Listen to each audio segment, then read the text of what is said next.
Mewn eglwys, mae'r teimlad o berthyn yn un cryf, ac efallai ni roi'r cwlwm perthyn hwnnw ar brawf yn fwy nag erioed o'r blaen yn ystod cyfnod cythryblus y pandemig. Da ni'n perthyn i gynulleidfa, yn perthyn i enwad, yn perthyn i gymuned fel teulu. Mae hynny'n bwysig, ac fel unrhyw deulu arall, da ni'n edrych ar ôl i'n gilydd ac yn cynnal i'n gilydd. Dyna pam mae sicrhau diogelwch a gofalu am ein haelodau yn hanfodol o'r iengaf i'r hynaf.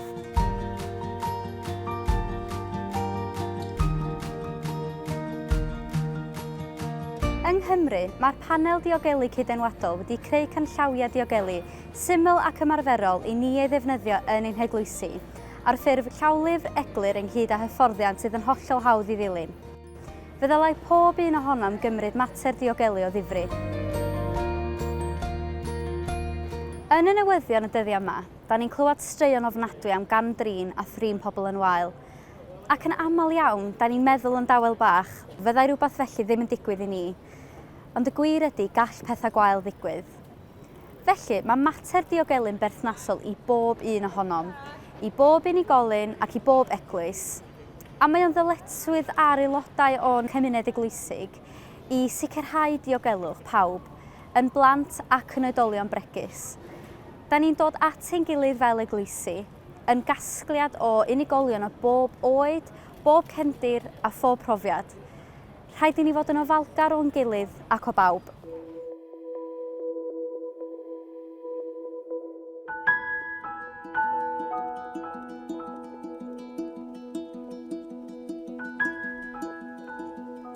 Drwy gyfrwng yr hyfforddiant, da ni'n dysgu sut mae gwneud ein heglwysi'n fanna diogelach i bawb.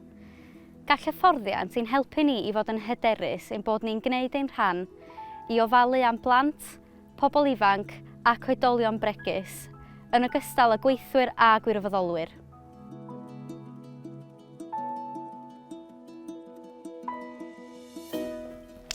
Mae hyfforddiant yn dysgu ni sut mae sylwi ar bethau gall fod yn arwyddion o bethau fwy pryderus, ac yn dysgu ni sut i wrando ar be mae plant a phobl bregus yn ei ddeud. Mae'r hyfforddiant hefyd yn ein dysgu ni sut mae ymateb yn hyderus a mewn modd cadarnhaol a sensitif.